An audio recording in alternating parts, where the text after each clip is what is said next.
I'm not out to put anybody down. No one. I don't want to be drawn into so-and-so and so-and-so, and he's putting down so-and-so. No, I don't have time for that. And so I'm holding this up because I think it's kind of fun. I'm in danger of being ridiculed by an evil snowman. Oh my It's God! I mean, It's that from the hat, Nephilim. the hat is nowhere else except on Burl Ives. Facial fur. That's what I'm dealing with. It's like, They're yeah, part of the Nephilim clown bloodline. it's incredible. It's like, yeah, I mean, that's a nobody player. Pardon my French, but you're an asshole. People like myself, Asshole. we're quick to forgive. We're quick to embrace. We'll be like, somebody says, "I'm sorry for it." You got me. Let's celebrate. That's how we are. Instantly forgive. This garbage of false glory has got to stop, and I'm tired of it. Let's stop being turned on each other, and let's stop looking for ways to accuse each other of turning on each other, and let's start lifting each other. And we've got this. Those 14 other screenplays going on 15 that I have is for the new world order, new world that is our people. Yeah. So I am presenting my honorary Queen of the World for your courage, Thank you. brilliance, beauty, compassion, divine feminine, and never say no. Thank you, baby. There you are. Remember when I was Or whatever running his for name is. president as a socialist, and I'd go out there and I'd say socialism is the only thing that can save America. Yeah, if I'm a fraud, bring it on. Let's do it. Come on, I'll be easy to debunk if I'm a fraud. For me and the Lord, we got an understanding. We're on a mission from God.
Welcome everyone to the Yissilmissil Productions channel. My name is Steven Yissil, and today, let's talk about it. I hope you're all doing well on this fine Sunday. We're on episode 21, and we have an interview to review today.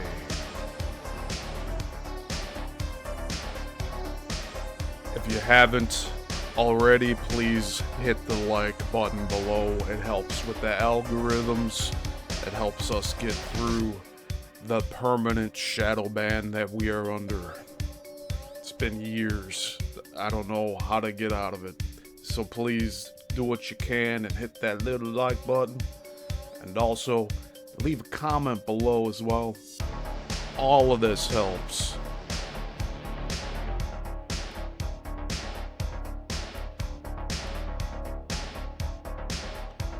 So we have an interview to review today. I'm gonna wait for a few more of you to stroll on in here, and we will get started.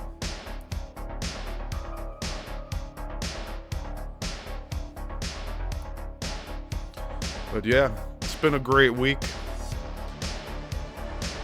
The reels have been going really well, so I'm going to continue putting those out. It's a lot more digestible than sitting down for 5 hours. So we're getting to it. We're getting through all the details. We're giving the highlights to the people that don't have the time to sit here through 5 hours. But we'll try to keep it a little shorter today. Maybe we'll do 3 hours if we're lucky.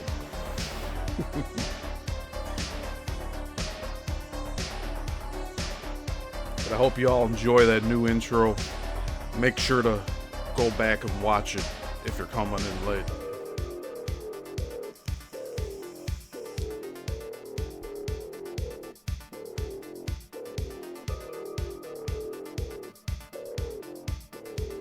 So let's get this interview pulled up here.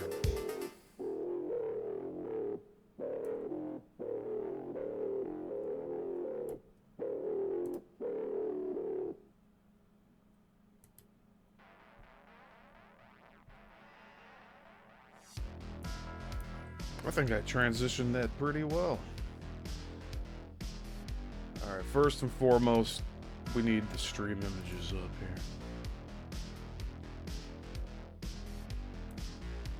Let's bring that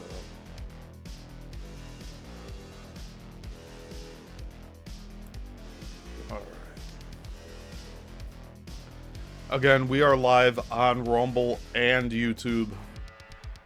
So, whatever platform you're watching on, thank you.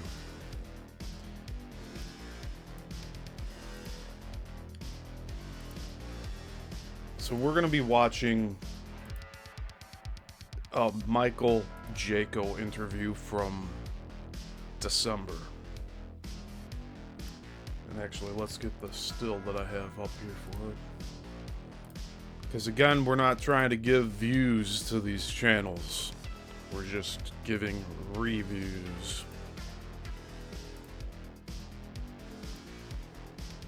So this interview we're doing today, that we're reviewing,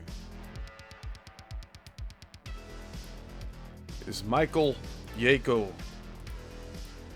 He has 116,000 subscribers. So I consider this a punching up episode. Because you don't want to punch down, you want to punch up. Unless those that are below you decide to punch up, then you gotta punch back down. I don't know. Get your drinks ready. Get your snacks. And we'll get this rolling. So as you can see, this interview has 10,000 views. So a lot different from that other channel that has half the subscribers. It's like barely at 135 right now. When we left it from a few episodes ago, it was 87. But this is the interview we're going to watch. It's 55 minutes. But we're not doing that. We're not doing just 55 minutes. Like, we're going to go break all this down. We're also going to watch it at 1.5 speed. Because that seems to be the thing to do with this. Being all just in depth with all of this.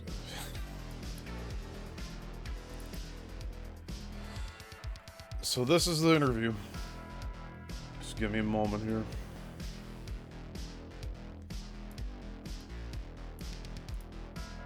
Yeah, that's gonna be a good size for it.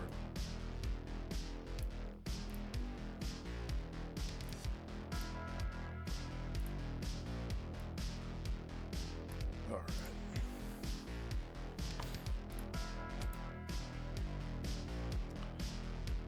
And let's just fix the speed, 1.5.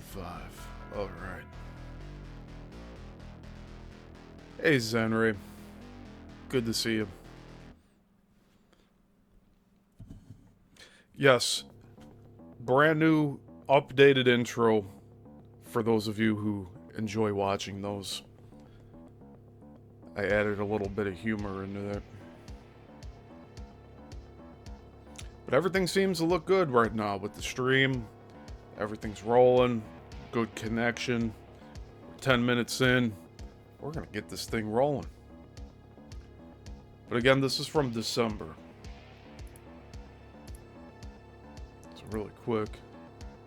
December 14th. It's a little under 3 months ago. And I don't think we've done an in-depth review of this yet. So let's get this started.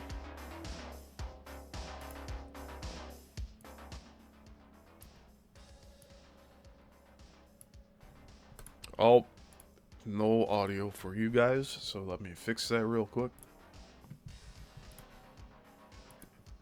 Hello, everybody. There It's we Michael go. Jacob with Unleashing Intuition Secrets. I have Christine Grant and Tom Althouse, both amazing authors. Private Benjamin. You guys might remember that movie. That is a real life story from Christine, and she basically had that stolen from her. And of course, we know The Matrix. We've had Tom on many times, and we're going to talk about, why does Hollywood do this? Why do they take, authors' works and profit off them? And what does that mean? Because they've taken your work and they basically twisted it and all kind of crazy stuff. So, By the way, this Michael Jaco channel, he has videos about that patch that he gave Tom to use. That Tom admitted he doesn't know the ingredients of. He just puts the patch on himself. He doesn't know what he's taking in through his skin on his body, but he feels great. But Tom didn't know what ingredients he was putting into his body by accepting the patch that Michael Jaco is shilling for here. But maybe we'll touch upon that after this interview. this is great because, Tom, you've been doing this for a long time. Christine, I think this is one of your first time we've had you on. We're going to disclose, what they did with you as well. Oh my God. So both of you have incredible stories. For you coming out like this basically allows other people to come out and reveal even more. So that's what I love about these shows. It gives more people the inspiration and the courage to come out and share their own stories. So thank you very much for joining us today, guys. Pleasure. My pleasure. Yes, absolutely. Yeah, so let's Is my start with you. volume okay? Yeah, your volume's perfect. Let's start with you first, Christine. Saving Private Benjamin. All right, I'll bring up the movie with Goldie Hawn. I won't show a clip or anything, but I'll show the actual photo of her. But that was your real life. Tell us a little bit about that. Yeah. Okay. So what they did with the movie, the essence and some of the conversation, if you will, and things, the whole sort of thematic attitude, meta message given out in the movie was my story. How it was portrayed in the film, they made some small changes or significant changes, but still the essence of it was mine. When I was 18, I literally ran away from home, and I was 18, so I could legally go, and I went to Hawaii, and I had a lot of adventures there. One day I was walking down the beach, and the surfer says, "Is your name Christine?" And I said, "Yeah." And he goes, "Yeah, I think it's your dad. He's been combing the beaches for about 6 weeks looking for you." I was gone for about a year. Okay. So I met up with my dad, and he said, "Your mom and I have discussed it, and we are willing to pay for your college."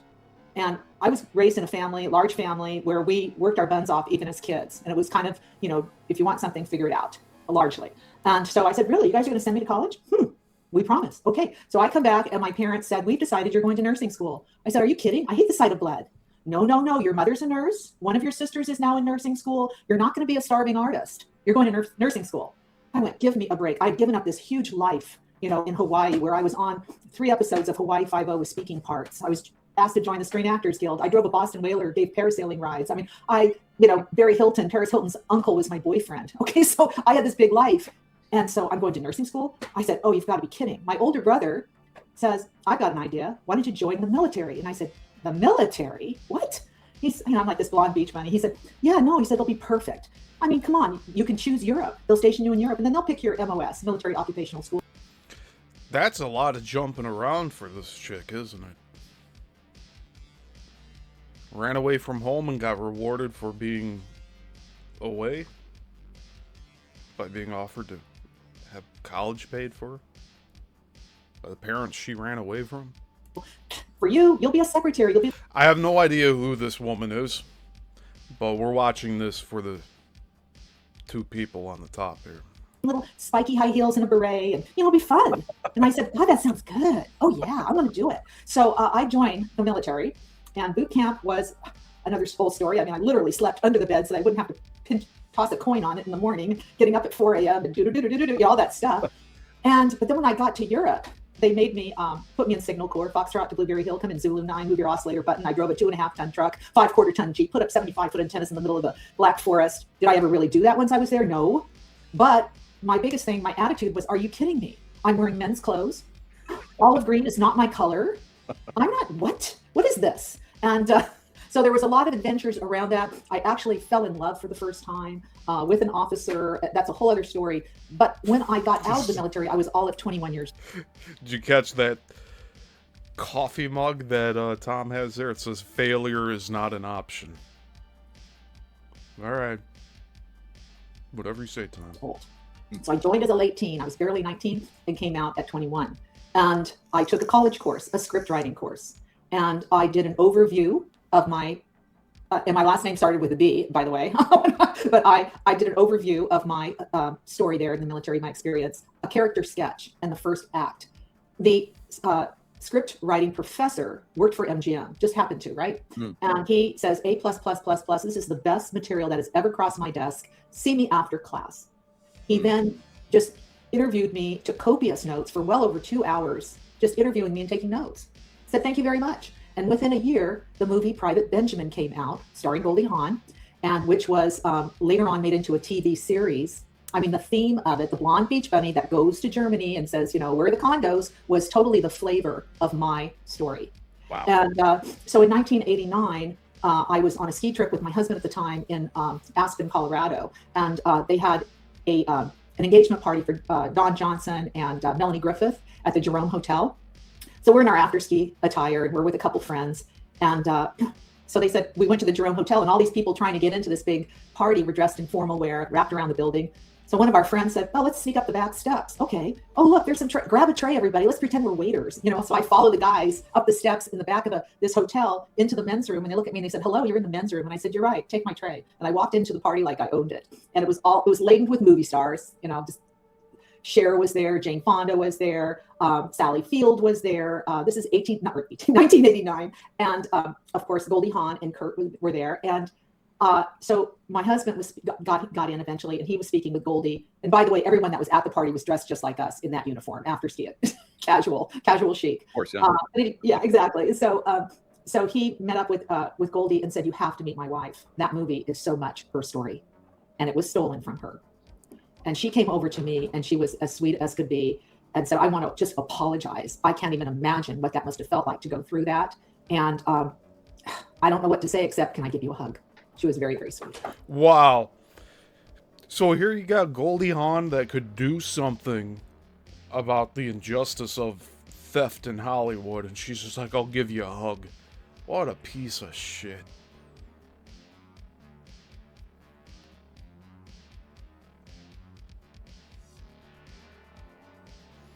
Now, I'm sure we're all understanding here that Hollywood does steal ideas from other people. It's what Tom is relying on you to remember. But Tom has conflated all of this. He's turned this into his world where Hollywood is continually ripping him off. Whereas this Christine woman, one film. A lot more believable if it's true at all. That's amazing. So there's a lot more to this story. That's a fantastic introduction. We love that.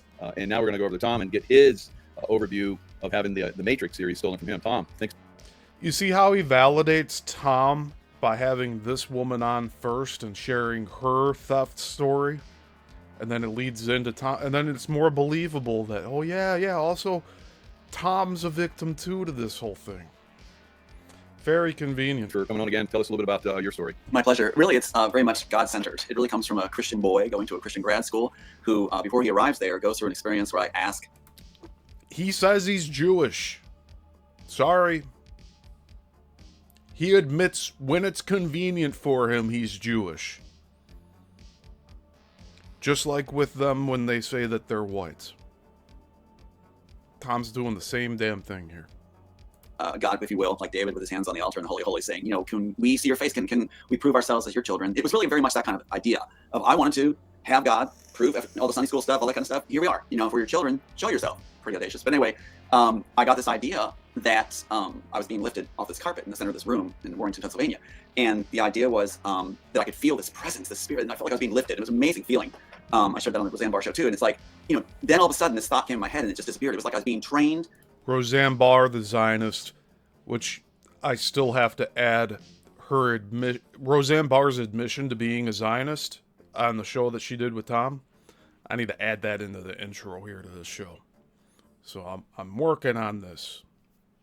Don't worry, I'm getting my receipts ready for all of us. But the idea that you have to have a pure mind. If you really want to ask God to be able to commune, meet, that kind of thing, prove, be pure in your mind and learn that discipline. Also, compassion and humility was the prerequisite. I was learning that. And then I realized that writing was a service. If you're going to write good material and create, like you've done, Christine, we have to serve our audience. We have to serve audience. Usually comes from a place of like Shakespeare in Love, a real life story that we're translating to make it palatable for audiences so they can benefit from the sharing and encourage them to also maybe create. That was where my heart was. And so what's interesting now, Michael and Christine, is that house is being sold. That original house where I was at in that room, I did that video and sent, I actually cut the carpets. I cut the carpets where the center where I was standing, the center I marked, center carpet the next. Oh it's like, my god! The thing is, like, that's where it all happened. That's where the Matrix came from. I thought in the future, I had this feeling that in the future people might want a piece of that carpet. I'll just give it as a gift. It's like that's where I was standing when all this came, and that's the genesis of the Matrix. Not Chicago in Raven Studios, but actually in Pennsylvania. There was a lot of turmoil. So that's. Are you kidding me? He cut carpet out and saying this is where I was standing when I got the idea from God to write the Immortals. But he's saying it's the Matrix. You notice that? This guy's a fucking liar. He did not write the Matrix. He wrote the Immortals. The Immortals has nothing to do with the Matrix. The Immortals doesn't even mention the Matrix in its script. But the thing is, like, that's where it all happened. That's where the Matrix came from. I thought in the future, I had this feeling that in the future. That's where the Matrix came from. No, that's where the Immortals came from, Tom. Tom Althouse is a fraud. Tom Althouse is a liar. Tom Althouse is a grifter. People might want a piece of that carpet. I'll just give it as a gift. It's like that's where I was standing when all this came, and that's the genesis of the Matrix. Not Chicago in Raven Studios, but actually. He cut the piece of carpet out where he says he got the idea for, like where he was standing when he got the idea. Can you believe this? It just gets more and more ridiculous. In Pennsylvania, there's a lot of turmoil. So that's kind of the background. A lot of things are happening now that I'm very excited about, and like what we've all been through. We've all been through the grind. What are you excited about? The perpetual documentary? And we come out looking like this, where we just feel good and bright and glowing, and of course my lights are really hot right now, but it's like just feeling really, really refreshed because we went through it all, survived it all, were able to give gifts to humanity, and came out no worse for the wear. We're still compassionate, we still are humble, we still are able to create, and No. He's not compassionate, he's not humble, and he cannot create. Because he has no other no other creative projects that he's stepped forward with. Besides some children's book. Oh, it's like such a terrible title too.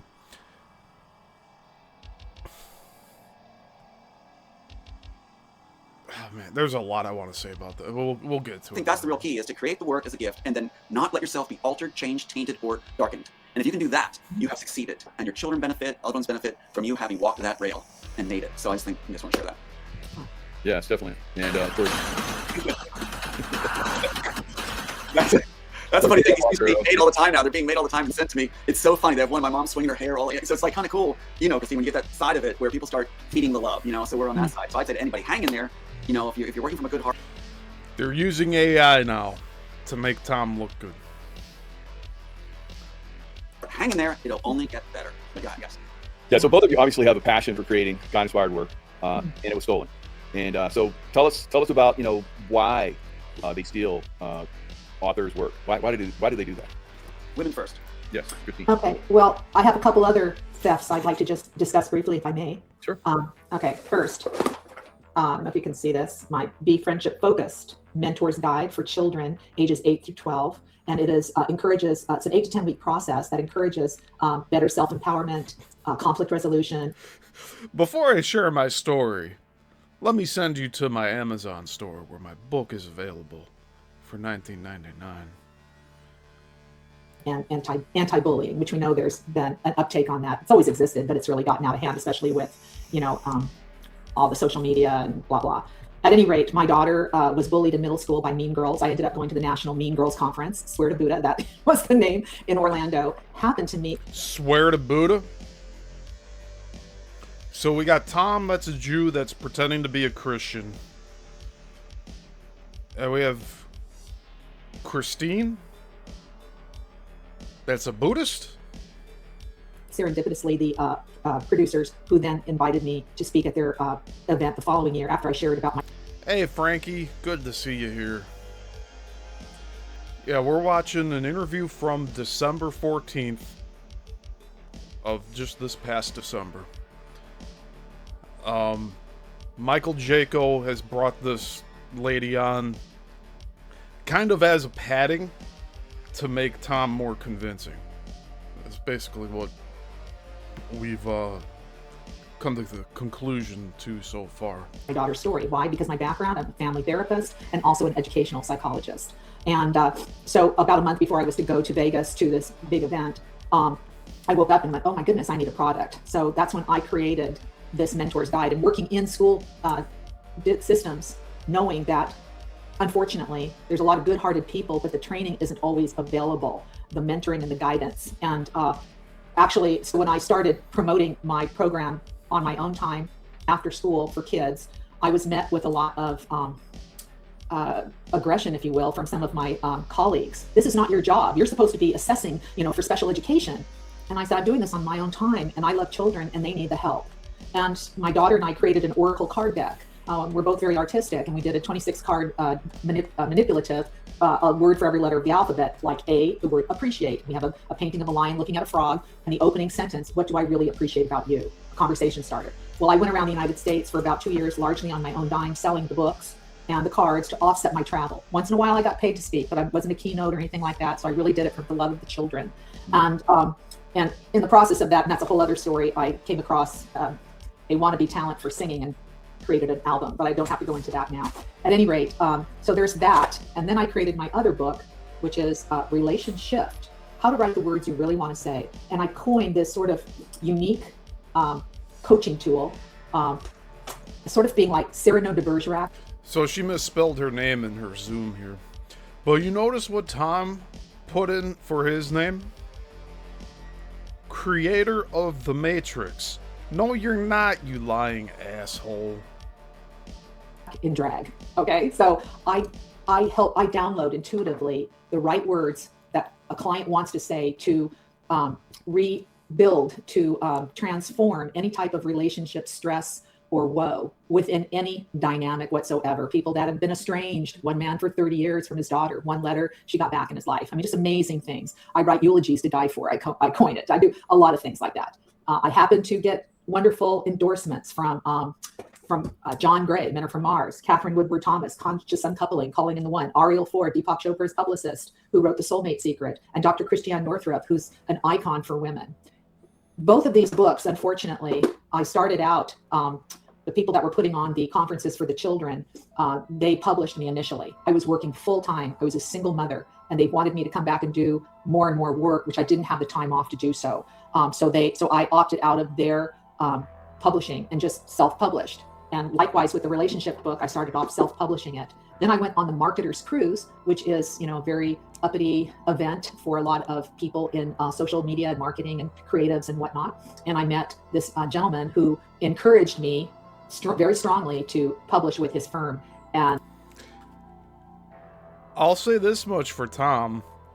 Tom's going to be involved in that in the next 5 to 10 years if he continues down this path with Michael Jaco and Brian Singh, who Brian Singh is the guy that connected him through to the UFO conferences. What does the Matrix have to do with UFOs? The hell if Tom knows. But he's going to these conferences to speak about this topic of the theft of his script from Hollywood, allegedly. But he's speaking on this at the UFO conference. Tell me how those two relate at all. They don't. Unfortunately. But Tom is going to get involved, most likely, with Brian Singh wanting to produce some content for him. And he's going to get rug pulled, and he'll go cry about it for months on end at other podcasts and YouTube channels. It's just a matter of time. And that's if he continues associating with these people. But you know what? Like, who's going to stop him at this point? He's not going to listen to me. It was a ripoff, a total ripoff. And I've encountered so many other people. I've tried the cease and desist letters through Legal Shield because it's very pricey to go to court and go through all of that. And so despite all of that, it's been a nothing burger. And so I'm now in the process of hiring another individual, not a publisher, to reformat, republish, new covers, probably change even the subtitles, redo it all. Yeah, see, she got her rights held hostage for book publishing. So not only did she have her script stolen by sitting down with a professor and talking for 2 hours, which is just weird in general, but then she gets 2 books published after the script, and then she loses the rights to the books too. Like I said last week, fool me once, shame on you. Fool me twice, shame on me.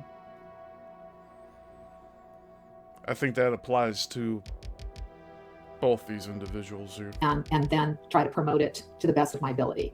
And again, being a writer, and Tom, I'm sure you can relate to this. You don't go in it like, oh, I'm going to be rich. You go in it, like you said, because you have a calling. You have No, Tom is talking about how he's worth $1.2 billion. That's all Tom is concerned about here. And he thinks he's going to leave his son that inheritance. That's a big lie to tell your son. There's something you want your life purpose to be expounded and to influence others. I've been through amazingly traumatic events. My life has literally been a roller coaster. Things that you couldn't make up. They're so beautiful and amazing, and other things it's like, what the heck? I'll tell you this much, Tom. There's a lot of people that used to watch your stuff that now only watch it through this channel. Like, you had a lot of loyal people, including myself, that now don't buy any of your bullshit anymore. How did you even survive that? And I survived it to my best ability because for some unknown reason, and I want to say it was my soul's contract, I never went on the poor me pity party, but I thought of it like, okay, this is a learning curve. I can surmount, I can move past this and influence.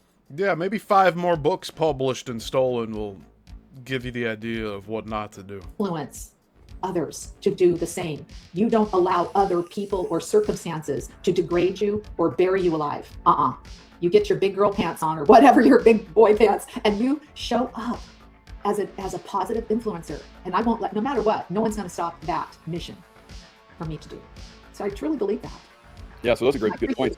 Basically, they're out there watching for people like all of us, that have great information that's going to help humanity, and they hijack it on purpose to benefit for themselves and also to stop you from bringing great insights. Now, I mean, you look at your work, Christine, and it's like, my God, everybody would benefit massively from this, but that's why they come in and stop it out. Tom, tell us about how they basically hijacked you, and you've been on a mission to overcome. Oh, absolutely. First of all, this is a great show. I'm so glad the 3 of us are here together because this just feeds me, and it made me think of when Christine was talking.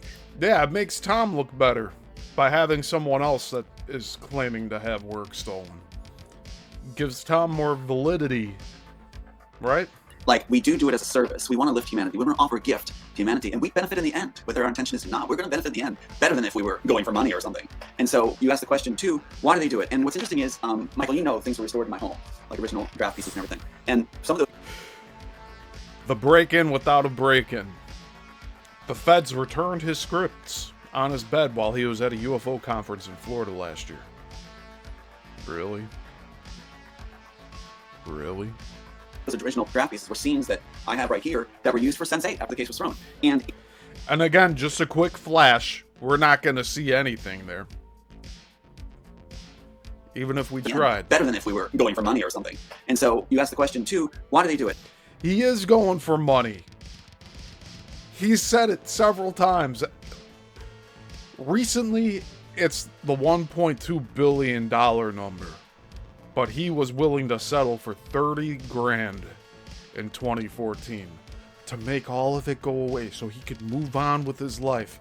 He's not moving on with his life, is he? And what's interesting is, Michael, you know, things were restored in my home, like the original draft piece. Now, the best I could do here is zoom in, and we'll do that. But you'll see that it is... you can't even see it.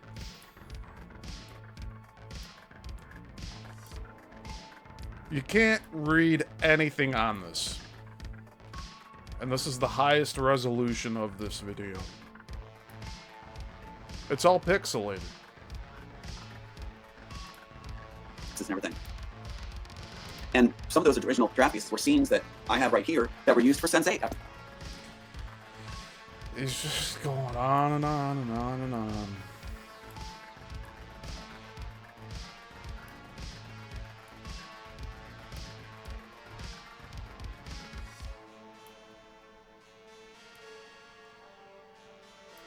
We're calling it all out. The case was thrown. And in it, you have an answer to that question in this phrase from Smith. He says, when Trinity says in the original work, why did you do this to my family? Why? Why? He goes, because it was fun. Trinity's not in his script. Smith is not in his script. Neo is not in his script. Morpheus is not in his script. The Matrix is not in his script. And really it comes down to that. And there's a thing in Black Sails. The iPad is not in his script. Neuralink by name is not in his script. It's the pirate thing. The character who plays Long John Silver, he's fretting because he has this African-American girlfriend, Caribbean, and he wants to be a good man. And he's asked, you know, what happens when you're going in the dark side? Why is the dark side so compelling? He says, because it feels good. So our answer really is a very shallow, lizard-like answer that causes them to do everything they're doing. So how does Tom not know whether what he's experiencing is evil? If the people that do bad and evil things say that it feels good to them.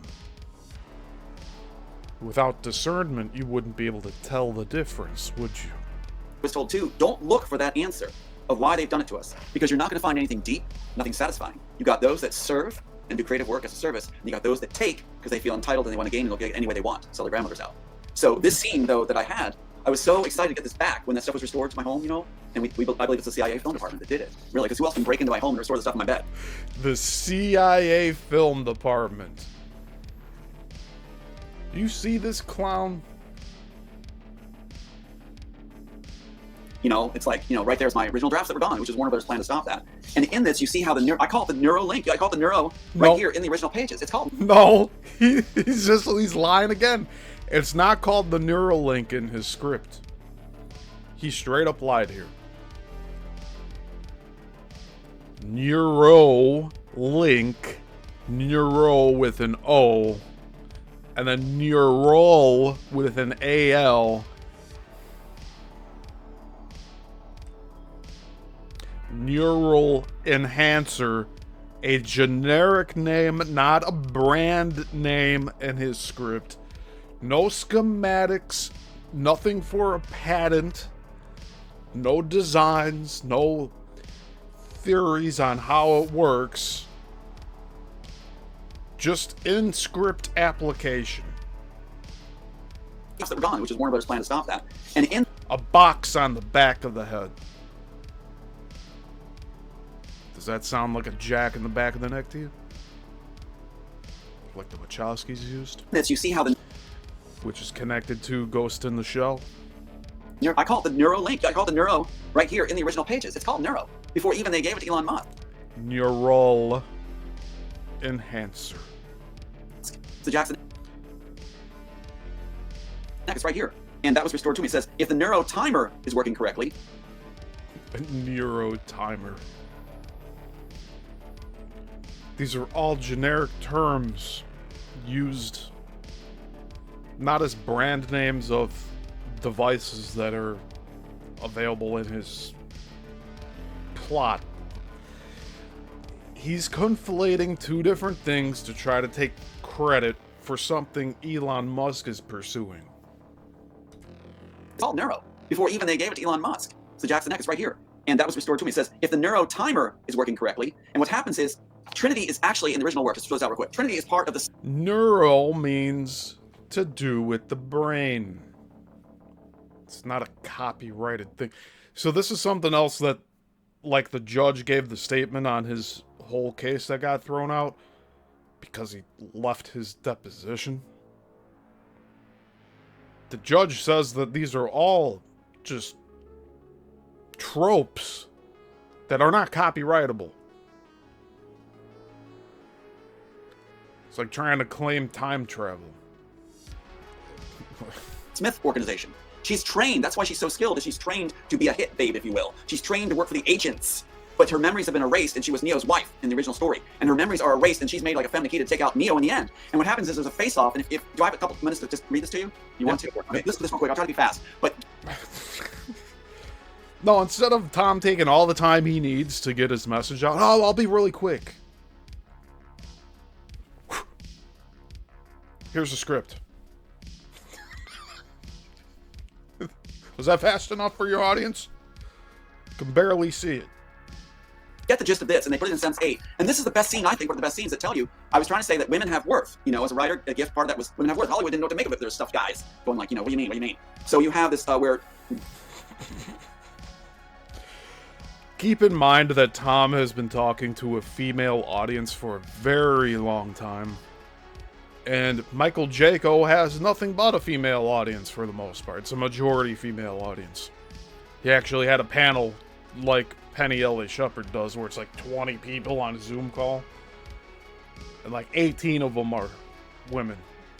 And there's like 2 guys on it, besides Mike. Trinity faces off with Neo after she's been reprogrammed by Smith to be the hit person with all memories wiped. And Smith is waiting in the shadows. He consistently uses Wachowski's names from the Matrix scripts to describe his Immortal script. He is substituting all of his character names out. And Neo knows this. Now watch what happens. So Neo's talking to Trinity going, we had a daughter. They took that relationship out. And he's very well trained in substituting his own characters' names that are different from the Wachowski's names. He's so well trained of just talking about, oh, well, in my script, Trinity did this, and Neo did this, and Smith did that. That's not their names in his script. Trinity says, I had a daughter. And Neo says, yes.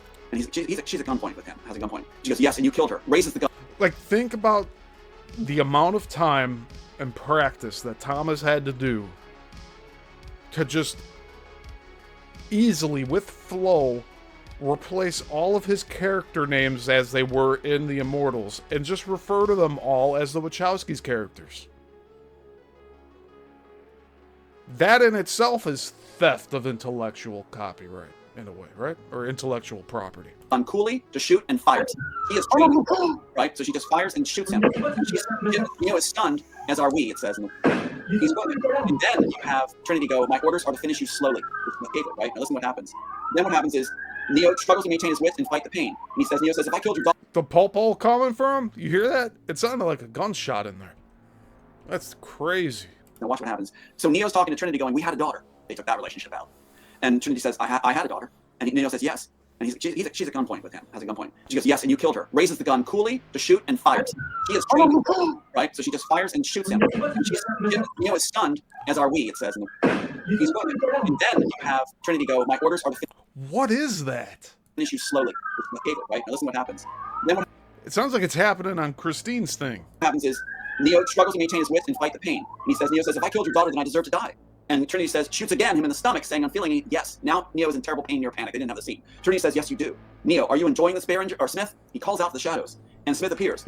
See, he slips up. Tom slips up and says the real name in his script, Berenger. That's who he claims is Smith.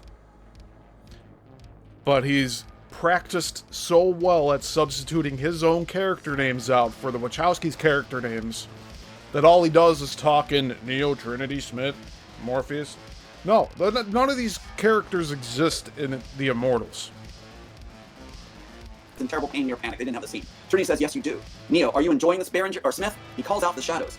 And Smith appears. Now follow this. Smith says, yes, yes, I am. He's enjoying it, right? And then Trinity, you hear the passion for the scene, I'm sorry, but Trinity looks confused, and Smith says, oh, do continue, dear. Is he dying? Meaning Neo. She says, yes. She goes, and Smith says, quite certain? That robot-like, high-quality thing? She goes, yes, I shot him in the artery in the stomach. He will bleed to death in a matter of minutes. Then Smith says to Jim, good, isn't she? Then to Trinity, then it's time I told you he was your husband, you know. Trinity goes, I don't understand. Smith says, Have you guys watched Rick and Morty? There's an episode that's it's making fun of the Purge movies, and Morty goes into the one author's house. They need to use like his roof for like getting a signal and building an antenna. So in order to get permission to use his house, he's like, well, you gotta sit down and listen to my script. And Morty's like, okay. Sits down, listens to this guy read his script, and he starts reading it kind of like how Tom is. So-and-so says this, and this, and he says it this way. And he's like, as a director, you don't tell your actors how to use inflection on line delivery. You guide them to where you want them to go with how to portray it, but you don't mimic how you want them to sound. A good screenwriter does it without directly saying it. oh, and did I mention that I killed your daughter? And Neo goes, kill him, honey. And Trinity goes, confused, she raises her gun at Smith. Smith says, go ahead, honey, pull the trigger. When you tell an actor how to deliver a line, you're taking that actor's job away. An actor is to read the script and interpret it. If you're a poor screenwriter, yeah, you'll be doing exactly what Tom's doing here and over-explaining line delivery. Neo's like, shoot him. Smith says, oh, but she can't, can you, darling? Oh no, she would become violently ill if she shot me. If it's in her programming that we can't, even that altered stuff is there. Then Trinity says, why are you telling me these things? And Smith says, I wanted you to know the truth in the end before you both die. And all Trinity says, Smith said, no, none of these characters are in here, first and foremost. Second, if you're a proper screenwriter, you're not saying says for each character's line. all my existence, I wanted for this time when you and I would watch Neo die, and it was you who killed him. Your memory should be returning right about now through the neuro timer. If the neuro timer is working correctly, this is the bad thing about Neuralink. Then Trinity looks dazed and screams as the memories start coming back and covers her ears. Trinity. He is continually referring to his characters that have different names as the names that are in the Matrix made by the Wachowskis. If he truly valued his idea and his own work, he wouldn't be doing that. He goes, oh my God, no! Smith says, obviously it's working. Not happy memories, I'm afraid. And Neo's like, baby. And then Smith says, you see, now I get to watch you both suffer at the same time. Why do they take our work? They want to see us suffer, right? And he says to Neo, you see, let me tell you about it. Multiple memories of multiple brutal rapes, watching your daughter burn, seeing footage of her death. You get the idea. Kodak moments, everyone, I assure you. Neo tries to get a hold of his gun, holding his gut with a blight. He's reading his script and substituting all his character names.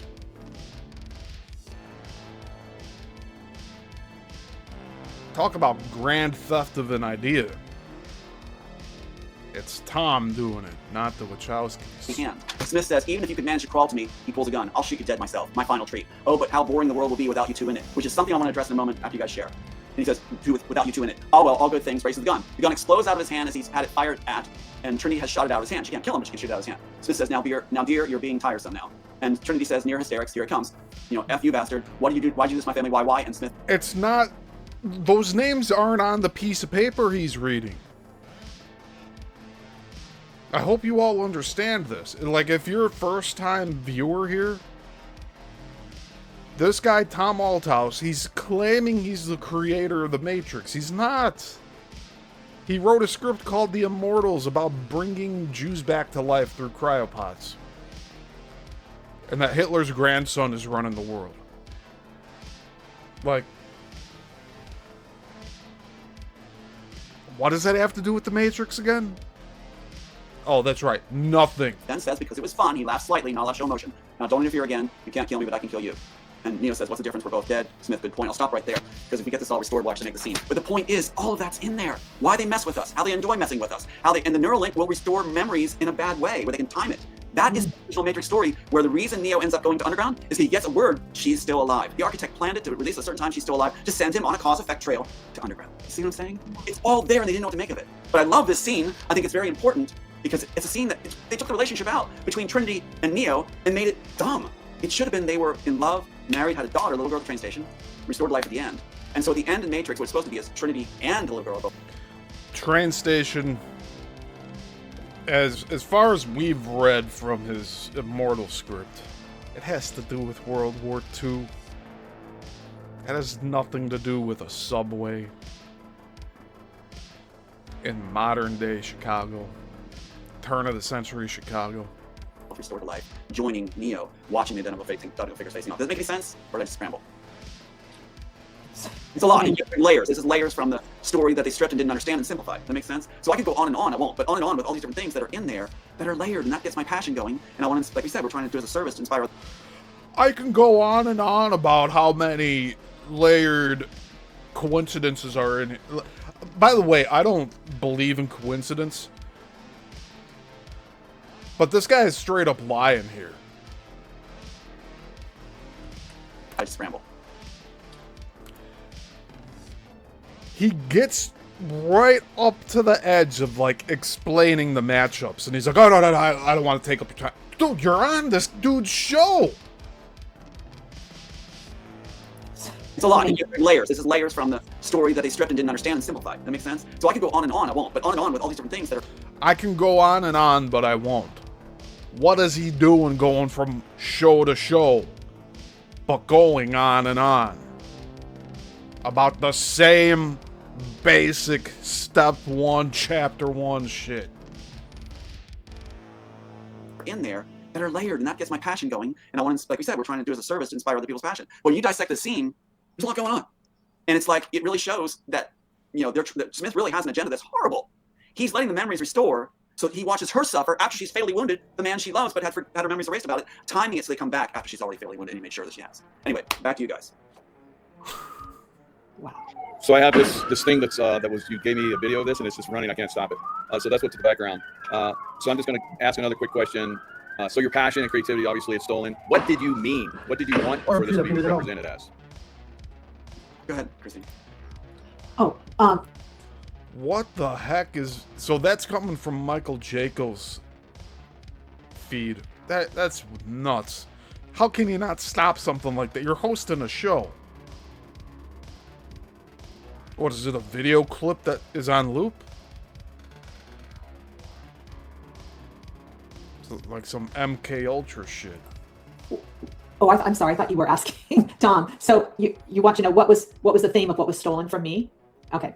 Well, in essence, from my Private Benjamin story, like the professor said, it was the best material that had ever crossed his desk. And what I was sharing about it was kind of a romance comedy. It wasn't a deep story like Tom has, with those kinds of layers to it. But it was about, girl power. And let us not forget, this Private Benjamin, I'm totally aging myself, came out in the 70s. Okay, so, before all the women's libbish stuff was out. And so I think it was a precursor for some of that in kind of a humorous way. But what? How old is this woman?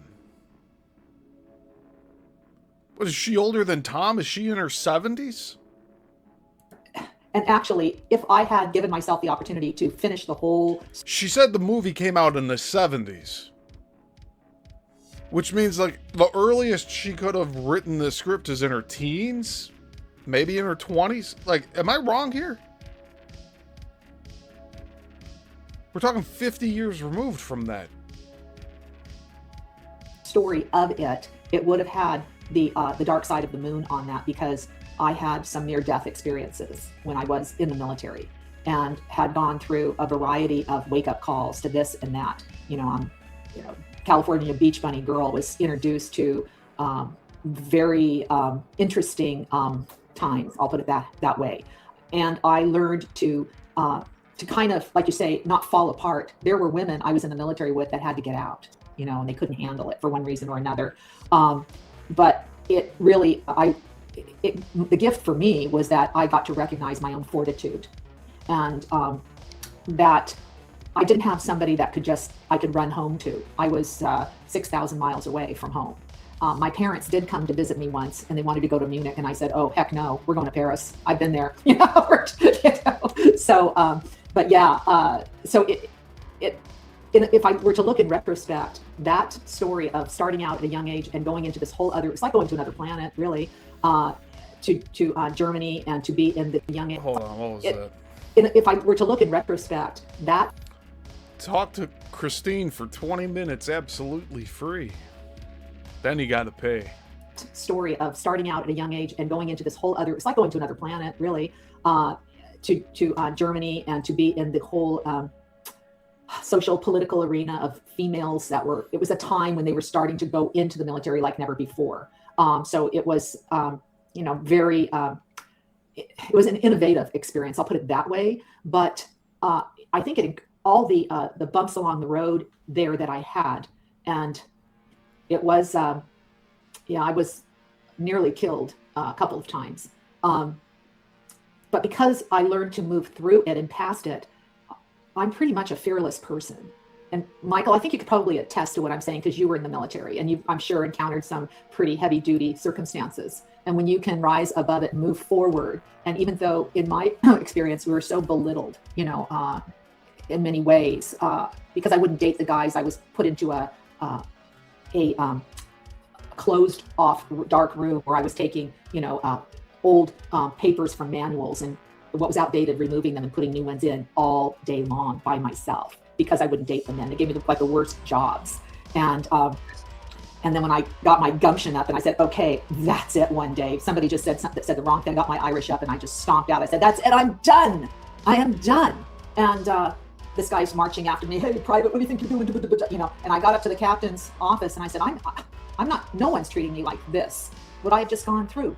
And he said, okay, hey, you've already invested 9 months into it. How about I make you put you on our monthly newsletter, and you could write articles for it, and you can have your little office next to mine so you can't be bugged by anybody. And I said, can I wear a skirt? Yes. Okay. So I was writing these articles that were very sarcastic, but nobody. She's in the military, she doesn't want to be approached by men, and she asks if she can wear a skirt.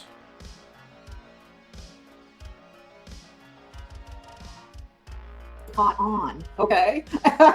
And then I had a terrible incident where guys pushed into my apartment, and isn't like a beach bunny like these women that go to the beach all the time to get looked at? Like, a little contradictory here. Terrible incident where guys pushed into my apartment, and it was bad, very, very, very bad. And I got transferred again.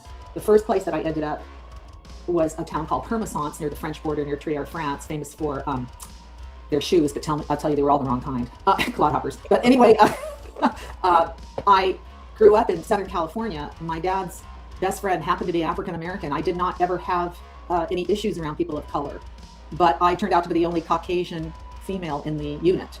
And every night I was told by the women that they were going to, bury my honky ass, okay, suffocate me, whatever. And so I literally cried my way out of that place, went to the next, where I had the issue where I was locked up in this room because I wouldn't date the men. Then I had a terrible experience, and then I was shifted off to another place. But the third place was interesting, and I ended up teaching swimming to the children at the German Schwimmbad, much to the chagrin of some of the others, but nevertheless. And I fell in love for the first time with a wonderful man, and had many adventures, and that's a whole story in and of itself. But again, back to Goldie Hawn version, Private Benjamin, the underlying politics, if you will, or what have you, was there, and I really wanted to show women that in spite of, you can stand your ground with dignity and grace. And that's that movie would have been so much different if you'd been able to inject some of the trauma that you went through, because some of that trauma has been, a great impetus for your success, with the other work that you've done. Yes, yes. Yeah, I'm going to tell you one trauma story, if I may. Is it okay on your show? It's up to you. Yeah. Okay, I'll tell you one trauma story. So when I had gone, you go to boot camp, and then I went to Fort Gordon, Georgia, I think it was, or was it Fort McClellan, Alabama, I guess, to learn the Signal Corps stuff. Then I came home before going to the to Germany, and I was home for a month. And I went to mail a letter, and I walked out in my 504 jeans and t-shirt and sweater and socks and sandals and mailed. Let's take a look at Tom's sip here. Looking at body language, it's very important that we do. And watch this.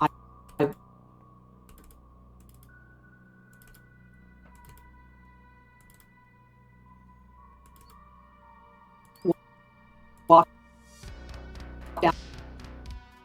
That. What is that? And I was home for a month. And I went to mail a letter, and I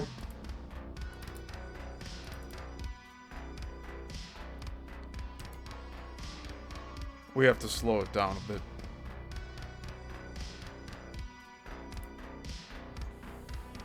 walked out in my 500 missed it. All right, let's try one more to time. the to Germany, and I was home for a month. And I went to mail a letter, and I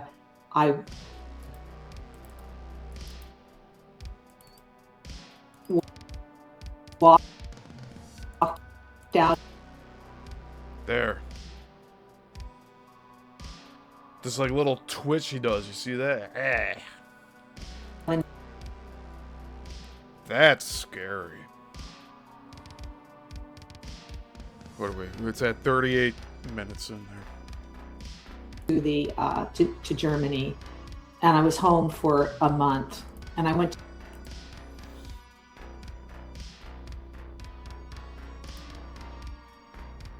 to mail a letter, and I walked out in my 500. Okay, that's enough of that.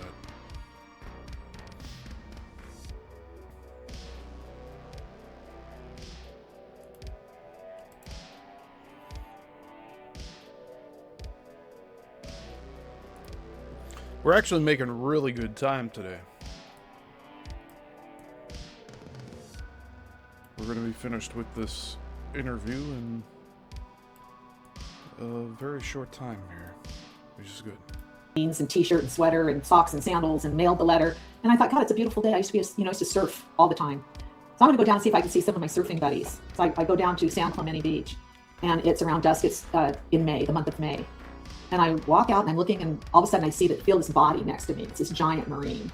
And he goes, looks like it's going to be a nice sunset. And I got this immediate OMG, right? And I grew up in San Clemente near Count Pendleton. There was always that flavor. Young girls were always being harassed in one way or another, and you just learned to kind of deal with it. So she just thinks everyone's coming on to her. Both Tom and Christine here, they sound like they're perpetual victims, don't they? I'm not writing off that, like, women were taken advantage of in the past, but, like, come on, like, everyone she encounters wants to get with her? I said, yeah, it is. And I turn around and leave. He goes, do you mind if I walk with you? Yes, I do. And he stopped me by the arm, and he said, kiss me. And I'm like, oh my gosh. And it was low tide, so there was no surfer buddies out there. It was pretty much a barren beach. And I said, please get your hand off of me. And I saw one other guy down about 50 yards away, and he goes, don't even bother yelling, he's my buddy. And he was. And they both dragged me under the railroad tracks underneath and tore all my clothes off. And I was brutally raped for hours and told how I would be killed and how I would be in the newspaper with a broken neck and this and that. And at one point I knew I had an opportunity where I could run, where they didn't have me. I wasn't restrained. And I had visions of being younger where my older brother would chase me on the beach, and he would Sorry, Christine, you're on here with Tom, and Tom is a liar. So this doesn't help your credibility by you continuing to be on the show with these two assholes here. always catch me. And I thought, they'll drown me. I'm not going that way. So like I said, I was barely 19 years old, and it was the innate psychologist came out in me, and I put on the best Academy Award act where I soothed the main rapist and said, I really think I'm falling in love with you. Please don't leave me, and don't tell me you're just going to stay and you're not. I want you to come home with me. And I'm stroking his back and all this. And he's like, yeah, okay. And I said, your friend can come too. I don't want him to be out in the cold. And, and I'm in the military. And he goes, yeah, we can get married. I mean, right? Oh yeah. So I am walking at 10 o'clock at night down the beach in the dark, 1 foot at a time. In my head, the mantra, I will live, I will live, I will live. And all of a sudden I stopped. I said, it's really cold. Do you mind? Can I put my clothes on? I mean, this is how it was. Okay. So the friend grabbed my torn up clothes and I wrapped them around me, put on the jeans as best I could. And when we walked to the pier, it was as if I had divine intervention, because there was a little cafe with a light on. It was open and there were surfers in there sitting at this cafe bar. And I said, it's so cold. Why don't we have coffee? Okay. So we walk in slowly. As soon as I walked in and there were other live humans, I broke away, sat down at the stool. The surfer looks at me and goes, hey babe, how's it going? And I could barely talk. And the guy behind the counter, he said, what? I said, great. He grabs a butcher knife and leaps over the counter after the guys. And the other surfers, because there was a lot of the surfers in the military didn't get along. They were on different, perceived sides of the pole or whatever. Anyway, they thought that he just had animosity towards the Marines, and they grabbed him, the guy with the knife, and let them take off. The police were called. They turned it over to the military. The military does nothing. Wow. Nothing. Oh, and then you hear, and then like I said, I had multiple incidences I won't go into at this time, but where in those days at least, they were just sent off. There was no martial courts or anything, martial law or anything like that happening. It was like, okay, but I survived that. Part of me really resented the fact that my parents didn't say, okay, you're not going to the military, you're going to stay home. But I was a week later on my way to Germany. And I thought, what parent would allow their kid that just went through this, but what I learned and what I want to inspire other people, those kinds of resentments, there's a bigger plan, because my soul, I know, signed up for all of this, because I moved past it and actually felt more empowered. And people would say, can you still go to beaches? Can you go to San? Oh yeah. Because other people that have been victims of violence, they associate the geography of it or, some familiarity, and they go, I can't do that, I can't do it. It's like, no one is holding me back from taking a bite out of life in any way and being truly present for who I am and what I need to do and what I'm inspired to do and to really help others. Yeah. Oh, man, I'm having a really hard time believing her, because she's on here with Tom. Sorry, Christine. You got to wisen up to who these two people are up above you here. Definitely happy you pushed through that, and now you're sharing all this great work. Tom, I know you've been through traumatic experience as well. Yeah, my heart goes out to you guys. I'm so sorry. It's like, I do want to share something though. Come on, let's hear Tom talk about Pat Robertson's group trying to rape him, right? It could be true, but Tom lies about so many things, his credibility is zero here. They translated over the Matrix. I don't want to I'm trouble just jumping to this now after that story. I'm sorry. Pause. So it's like, that deserves attention, what you said. And maybe a documentary, a real life story like they're talking about in mine. Yours just false minimizing of his own story deserves that. So it feels weird going right into my situation, but if I would just say, the idea of cause and effect is in the Matrix, right? People's choices, this kind of applies to what you were talking about, people's choices. My belief system was that God knows every choice we're going to make. Why wouldn't he talk about Pat Robertson here? Because that's the closest thing related to this. He's sent out in a camper with Pat Robertson's group. He's sent alone with another pastor. That didn't ring a bell for Tom to bring that story up. That's why I say all this is bullshit.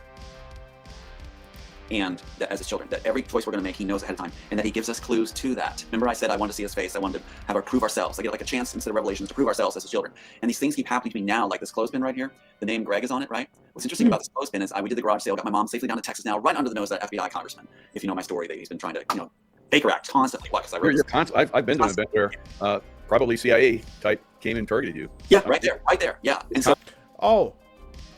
So Tom was able to move his mother into the house in Texas that she bought for him. She finally moved in. Penny L.A. Shepherd almost took that spot. Instead of Tom's mother, it was going to be L.A. Shepherd. Yeah. So, yeah, thank you. His mother convinced him not to let Penny L.A. Shepherd move in. She would have never moved out. She would have made it a pigsty. Rats would have came in and made their homes. It happened at Susie's place. Penny just moved in.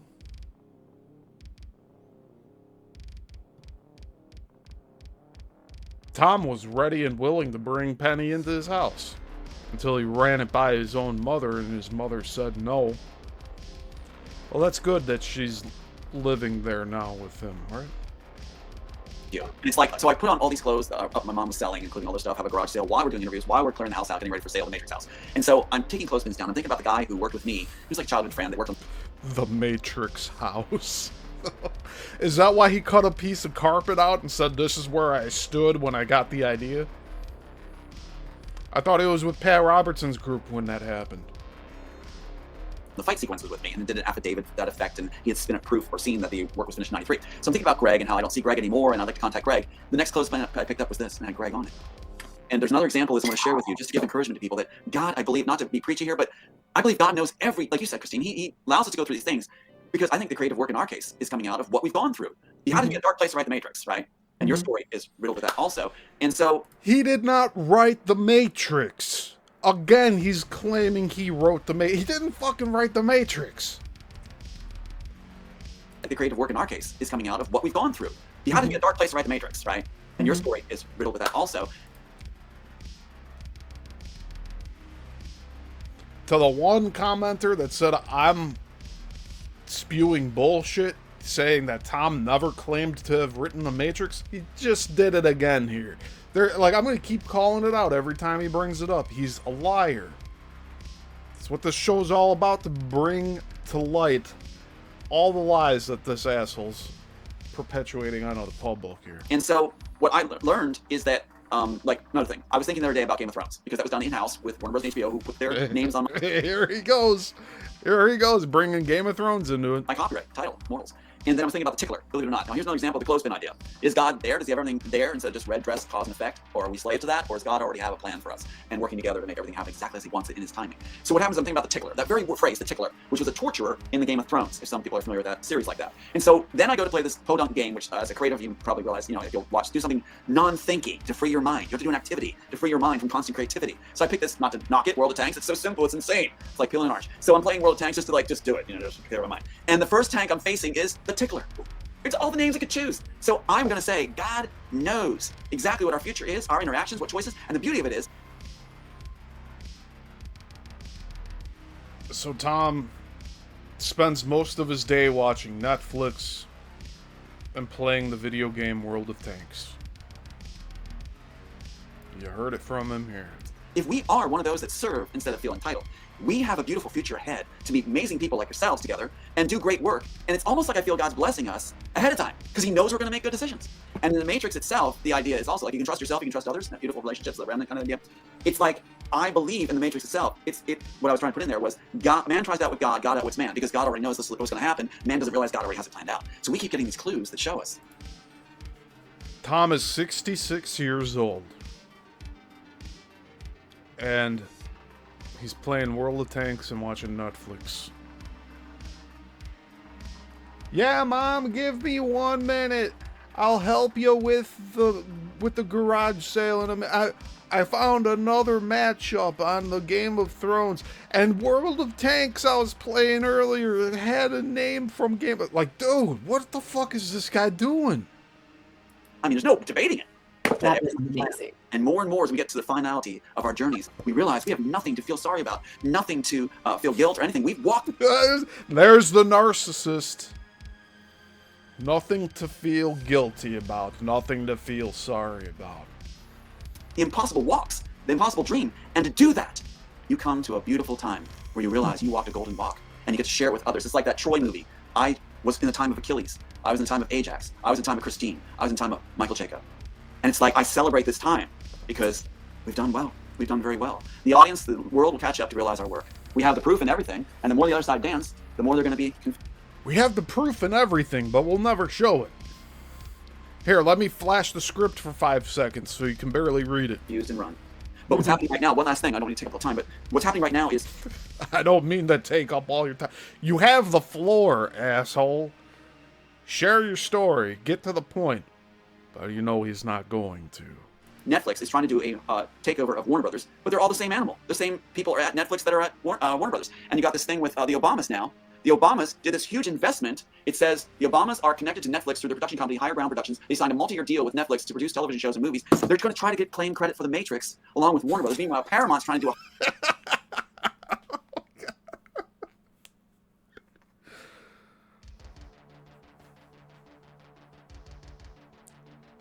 Oh, Tom. hostile takeover because the same execs that were at my deposition went to Paramount and went to Netflix. So what you got is Netflix and Paramount both vying for claim of the Matrix story, which we're going to reclaim now that high-level attorneys are stepping forward and say, we can do this. Gold words to my ears. We can do this because Matrix was never claimed. So this was 8 years ago. This May. The Obamas have a production company with Netflix. I don't know how Tom is thinking the Obamas are trying to get the rights to the Matrix. Oh my. So is that the next thing he's going to start talking about? Who knows? Den of Thieves is battling right now. I want to encourage writers out there, all of you. They're battling over my very work and the Neuralink. They're battling over it, which is the signal of their downfall. Thieves' story, which we're going to reclaim now.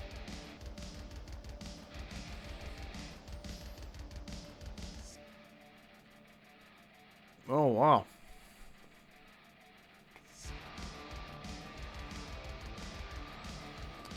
I mean, Michael Yako put this up on his screen, didn't he? That's crazy.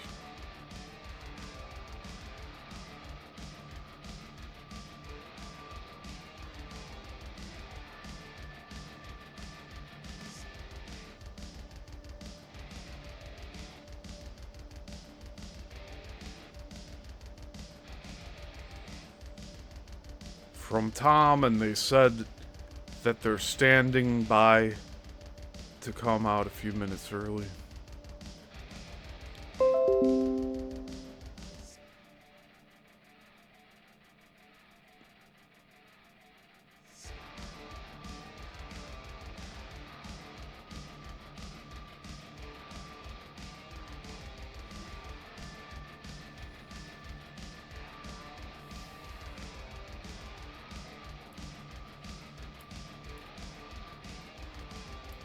We lost internet connection here.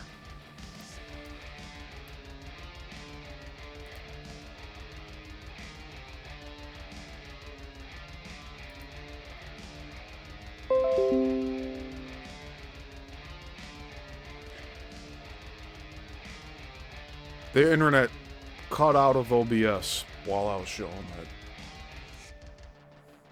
Not sure why. I was just reading what is being shown here.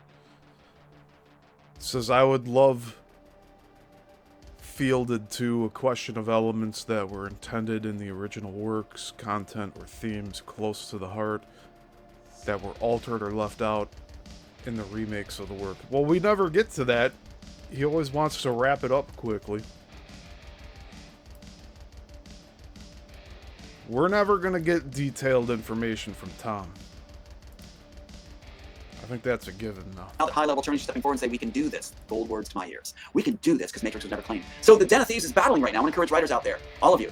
They're battling over my very work and the Neuralink. They're battling over it, which is the signal of their downfall. The Obamas won in. Think of that. Warner Brothers battling with Paramount for Netflix when all their execs are all over the place in those organizations. I'll leave it at that. Thank you for letting me share all that. Golden times ahead. I am honored to have lived this life. Know you guys. I you feel my excitement. Honored to meet you. Honored to do what we did. And I believe in the future we're all going to be very dynamic. And yes, we'll talk fast. And we'll be very layered in our expressions and feelings because that's what we're going to evolve into. So if you can't keep up, start practicing feeling happy, beautiful, Again, we're watching this at 1.5 speed. Loving, and just exercise that quick thinking. That's what we're going to be in the future.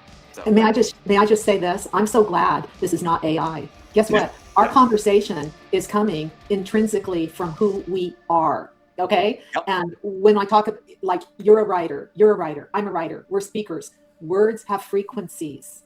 There is an essence, not what you say, how you say it, but also the words that you string together. And so I'm very honored to have met and gotten to know both of you. You have my utmost respect and You honor. just said something so important, Christine. You don't know them at all, Christine. But hopefully, if you watch this, you'll find out a lot more about them. The reason the agents are robot-like in the original is they're not allowed to show feeling. We can show feeling off the charts to our loved ones, to each other, to our audiences. We can show feeling. Our passion and our amplified passions are what make us separate from the other side that takes our work. Writer's block, I think, comes from lack of feeling, lack of intensity, lack of passion. If you've got the passion we have, probably won't feel a lot of writer's block because it's just gonna be coming. And that's why I play World of Tanks, because I have to take a break sometimes for the creativity. But you guys rock. Thank you for this. Oh my God.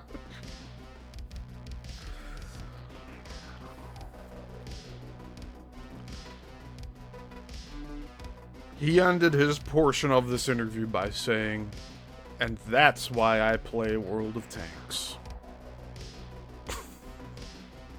Not, and that's why I am the real writer of the Matrix. Like, none of that. No, that's why I play World of Tanks.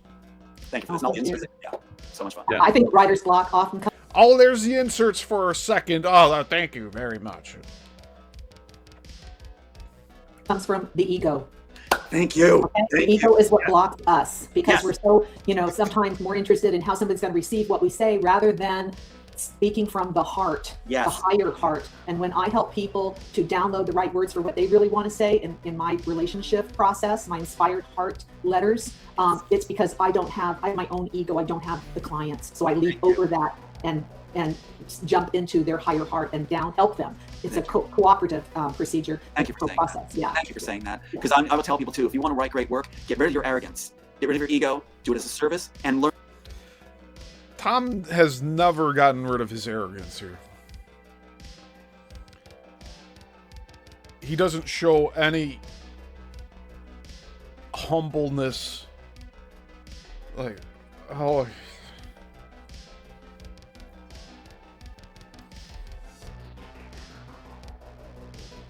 He always has the insults ready, though, doesn't he? Learn true compassion and humility. Then you'll work great because you won't have that thing turning in the back of your mind about I'll be famous, I'll get money, I'll get laid. You'll be doing, I'm going to serve. He was given 2 honeypot wives. He was promised fame and fortune.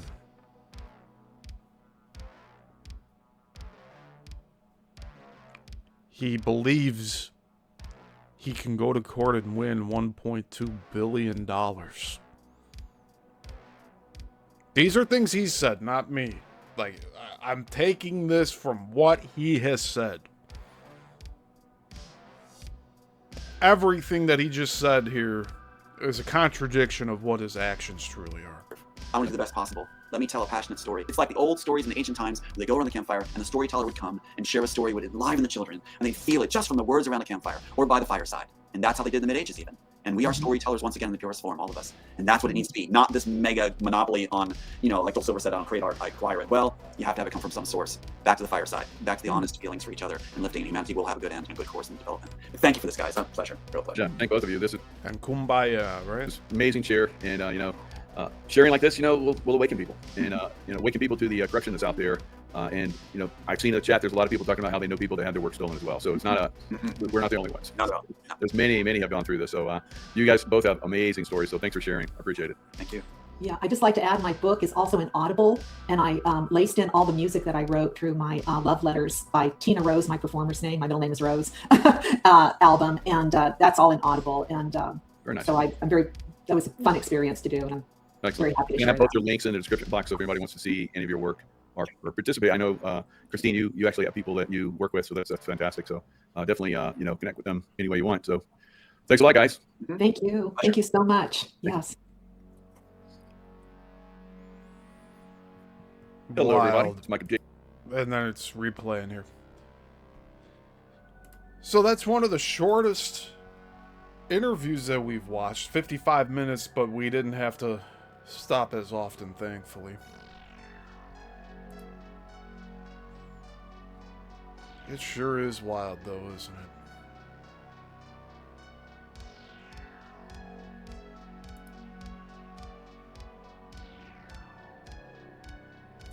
Well,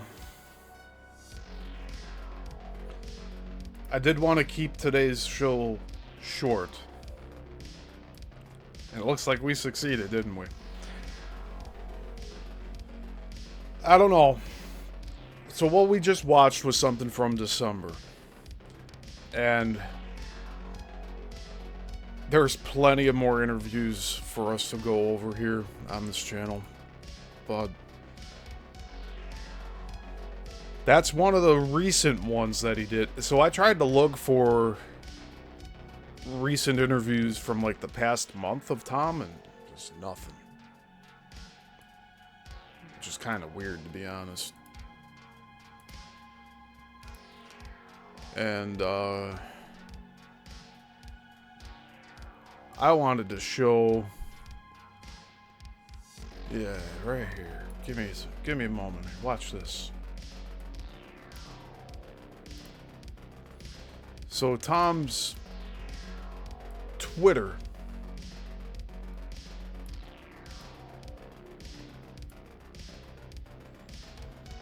I don't know if I can make this big without there, hold on.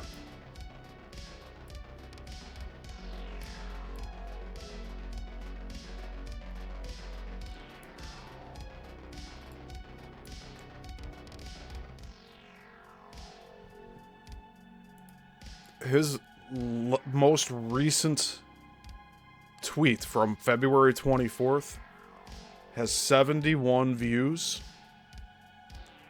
no engagement. And he's pointing out that, oh, March 20th, just resharing a reminder about the event that he's going to be at, right? For you, a full conference. What does that have to do with the Matrix? I don't know. Oh. So that'll do it for today. I wanted to keep this short and sweet. Tuesday, we'll be back with Coral Castle with the Deep Dive series. Thursday, we'll be back with the Bermuda Triangle series. And we're working on a few new series. Yeah, there's a few that I'm working on. But, in the meantime, if you haven't caught up on the other material I've covered, please go ahead and check that out. And I will leave you guys here with the intro from today's show. We'll use it as the outro. But again, I appreciate y'all being here. I really can't do this without you guys, really.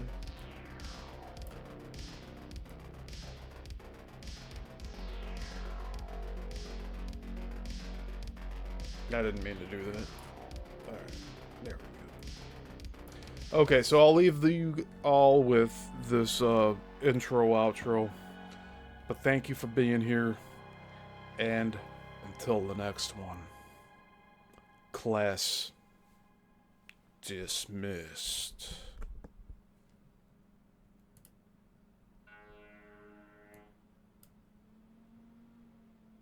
I'm not out to put anybody down.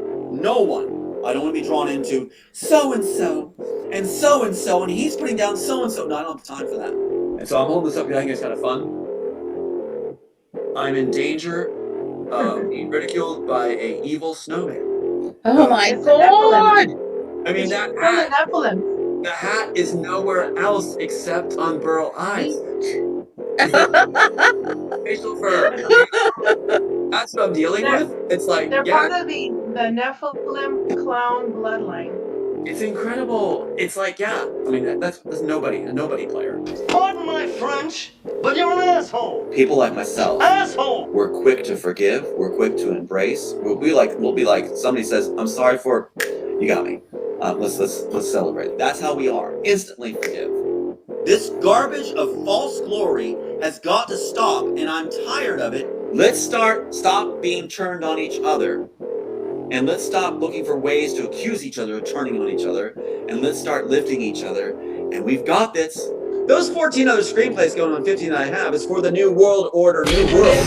That is hard to do. Yeah. So I am presenting my honorary Queen of the World for your courage, Thank you. brilliance, beauty, compassion, divine feminine, and never say no. Thank you, baby. There you are. Remember when I was running for president as a socialist, and I'd go out there and I'd say socialism is the only thing that can save America. Yeah, if I'm a fraud, bring it on. Let's do it. Come on, I'll be easy to debunk if I'm a fraud.